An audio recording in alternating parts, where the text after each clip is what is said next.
तो जितने भी लोग ऐसे हैं कि जो कि समय गुजार दिए या किसी तरीके से नहीं पढ़े या अभी तक नहीं पढ़ने का मूड बना पाए, लेकिन अब रियलाइज हो रहा है कि उन्हें पढ़ना चाहिए था, तो उन्हें अभी क्या करना चाहिए, ध्यान रखिए। अगर आप कोर्सेज में हैं तो आपके पास देखो, एक तो सीसी होती है, एक डीसी होती है, एक ई बुक होता है, असाइनमेंट होता है, क्विज होती है और सेक्शनल मॉक होता है। बाकी सारी चीजें तो एक साथ में होती हैं जो भी है। तो इतनी सारी चीजें आप कर भी सकते हैं, लेकिन मेन चीज ये होता है कि ये दोनों जो रिक्वायरमेंट है सीसी प्लस डीसी की, ये लगभग 5 से 6 घंटे मांगती है एक चैप्टर पे, क्योंकि इतनी लंबी वीडियो ही होती है।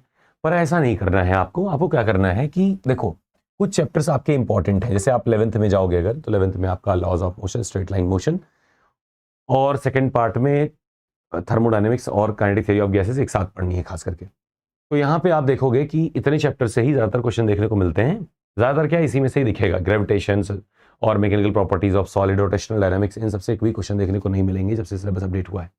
वहीं अगर आप जब 12th पार्ट में जाओगे, सेकंड पार्ट में जाओगे, तो आपको इलेक्ट्रोस्टैटिक्स काफ़ी इंपॉर्टेंट बनता हुआ दिखाई देगा, आपका वेव ज़्यादा इंपॉर्टेंट दिखाई देगा, आपका एटम एंड न्यूक्लियाई, सेमीकंडक्टर, इन सबसे क्वेश्चन भर भर के आए हैं। 2-2 क्वेश्चन तो लगभग हर शिफ्ट में देखने को मिलते ही हैं। रही बात बाकी चैप्टर्स की, यानी फिजिक्स सेकंड में, यानी 12th वाले पार्ट में, तो बाकी चैप्टर से भी आते हैं, लेकिन वो रैंडम होते हैं कि किस चैप्टर से क्या आएंगे। यानी इन्हीं चैप्टर्स के बेसिस पे, जितना हमने बताया, इन्हीं चैप्टर के बेसिस पे आप देखोगे 22+ गेन कर पाओगे।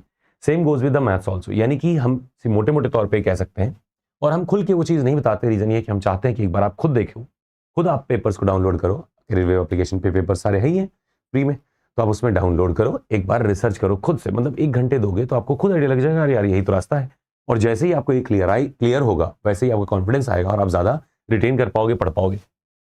तो अगर हम दोनों को जोड़ के देखें तो 8+8 यानी कि 16 चैप्टर्स आपको पढ़ने हैं। तो इसको ढंग से पढ़ना है, या सीसी हो, डीसी हो, असाइनमेंट हो, क्विज हो, एक एक चीज़ लगानी है बिना कहीं से कॉम्प्रोमाइज़ किए हुए, एक एक चीज़ करनी है। और डेली में आप एक चैप्टर कवर करोगे फिजिक्स का, तो एक चैप्टर अगले दिन कवर करो मैथ्स का, फिर फिजिक्स का, फिर मैथ्स का, ऐसे करके। तो कुल आपको 15-16 दिन लगेंगे इसमें ना।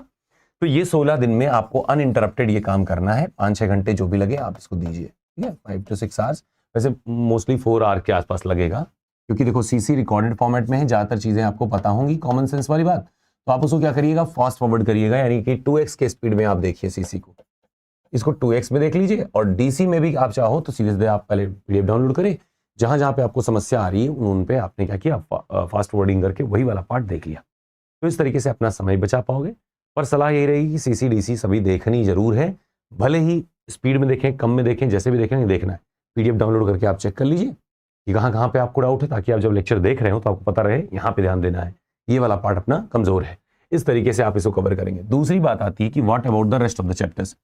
रेस्ट ऑफ द चैप्टर यानी कि रिमेनिंग चैप्टर्स के बारे में आपको ध्यान देना होगा कि वो सारे इंपॉर्टेंट तो हैं, भाई सिलेबस में तो इंपॉर्टेंट है, लेकिन उस लेवल पे नहीं जितने ये थे, यानी उनको गो थ्रू करना अनिवार्य है। इन सभी में आपको क्या करना है कि सीसी और डीसी देखने के बजाय सीसी प्लस डीसी का पीडीएफ आप डाउनलोड करेंगे, एनोटेशन वाला पीडीएफ, एनोटेशन वाला पीडीएफ। जो इतने लोग लास्ट में आ रहे हैं उनकी बात हो रही है, जो शुरू से इनका 4 ही 5 चैप्टर बचा ही है या साथ में हमारे चल रहे हैं, उनके लिए ये नहीं है। वो ढंग से पढ़िए, अपना जैसे चल रहा है वैसे चलने दीजिएगा।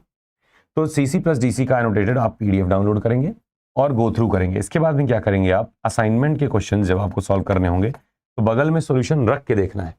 क्विज करेंगे तो एक करना है, नीचे सॉल्यूशन आता है और देखते चलना है। सेक्शनल मॉक करेंगे, एक करिए, सबमिट करिए और एनालिटिक्स में जाके सारे सॉल्यूशंस देखिए। मतलब इसके सारे क्वेश्चन आपके नजर के सामने से गो थ्रू होने चाहिए, समझ में आने चाहिए, आप लगाइए वहीं पे बैठ करके, लेकिन वो सॉल्व हो जाए। यानी कि इसमें आपको ऐसा नहीं करना, अपने आप को चेक नहीं करना है स्पेस पे कि हम टेस्ट दे रहे हैं, टेस्ट ही देंगे। आप सीधे आपके सामने से 100 क्वेश्चन गुजरने चाहिए। That's it.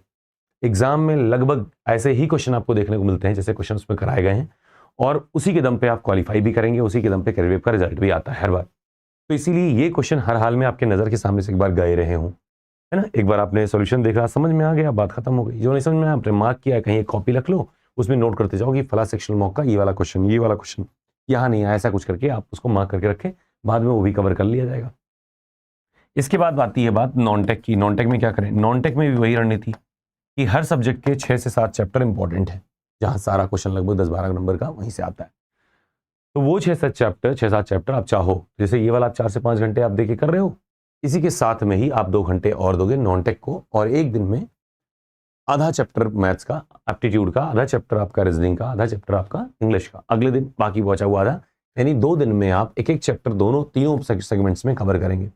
जीएस का बस वही शॉर्ट नोट्स जो हम प्रोवाइड कर रहे हैं आपको एप्लीकेशन पे, वही उतना देखना है, इसके अलावा कुछ भी नहीं देखना है। क्योंकि अगर आप पोथा लेके बैठे, पता नहीं उससे आएगा भी क्वेश्चन कि नहीं, ये भी श्योर नहीं रहता, और आएगा तो कहाँ से आएगा ये भी श्योर नहीं रहता। तो ऐसे में बहुत ज़्यादा समय उस पर बर्बाद नहीं करेंगे आप। आपको 110 का टारगेट करना है, 120 का नहीं करना है, पहली बात तो ध्यान रखिए। वैसे भी अगर आप ऑन गोइंग तुक्का मार देंगे तब भी 2-3 नंबर के क्वेश्चन सही हो ही जाते हैं जीएस में, ठीक है। तो उसको लेकर के बहुत हेडेक नहीं, बाकी में गेन करना है, बाकी में कॉम्प्रोमाइज़ नहीं करना है, यानी बाकी सेगमेंट पे ज़्यादा फोकस करना है अभी तो ये हो गई नॉन टेक वाली बात कि उन सभी 6-7 चैप्टर्स को आपको आइडेंटिफाई करना है जिससे क्वेश्चन बार बार आए हैं। और अगर आप बैच में हो तो आपको टेंशन लेने की ज़रूरत नहीं है, वो चीज़ हम आपको बता देंगे कि ये चीज़ें आपको करनी है, वही आप करिएगा। नोट्स आज से मिलना शुरू हो जाएंगे, तो नॉन टेक में भी वही काम करना है। कुल मिला जुला के आपकी बात इतनी सी हो गई कि इंपॉर्टेंट सेगमेंट्स को पहले कवर करना है, जो कि हार्डली आपका 10 से 15 दिन 16 दिन लेगा। 16 दिन का मतलब इसी महीने में आपके कवर हो जाएंगे 20-25 तारीख तक। अब उसके बाद में आपको क्या करना है, केवल रिवीजन करनी है, वही क्वेश्चन करने हैं जो हम आपको लगातार कराते जाएंगे। तो देर कभी नहीं होती। आपने कईयों इंटरव्यूज देखे होंगे एटीसी वगैरह में कि ज़्यादातर लोग को अवेयरनेस रहती ही नहीं। जब फॉर्म चल रहा होता उसी बीच में उनको रियलाइज होता है यार ये वाला फॉर्म आया है, चुपचाप उन्होंने फॉर्म भरा और क्वालिफाई करा हुआ है। कुछ बच्चे ऐसे होते हैं लंबे समय से तैयारी की है, 1-2 बार दे चुके हैं और फिर क्वालिफाई करते हैं। तो दैट मीन्स कि पर्सन टू पर्सन आपका कैलिबर डिफर करता है, आपकी नॉलेज डिफर करती है, आपका मेंटल स्टेट उस टाइम पे कैसे दशा में आप हैं। इनरोल कर लेने से, खाली बस तैयारी शुरू कर देने से नहीं निकलता एग्जाम। तैयारी सचमुच में करने से, सेलेक्टिव स्टडी करने से, वही चीज़ पढ़ने के लिए जो इंपॉर्टेंट है, जो एग्जाम में आता है, वो चीज़ जब आप पढ़ेंगे तब एग्जाम निकलता है ना। बैठ करके आप अगर नीट जेईई इन सब के क्वेश्चन लगाने शुरू कर दिए तो आप एक चैप्टर से ढंग से नहीं तैयार कर पाओगे, बाकी तो छोड़ ही दो। तो इसीलिए तरीका ज़रूरी होता है कि एक अपने पास रूपरेखा हो, एक फिक्स दायरा हो कि हाँ यहीं से जब क्वेश्चन आता है तो यहीं से हमको करना है, ठीक है।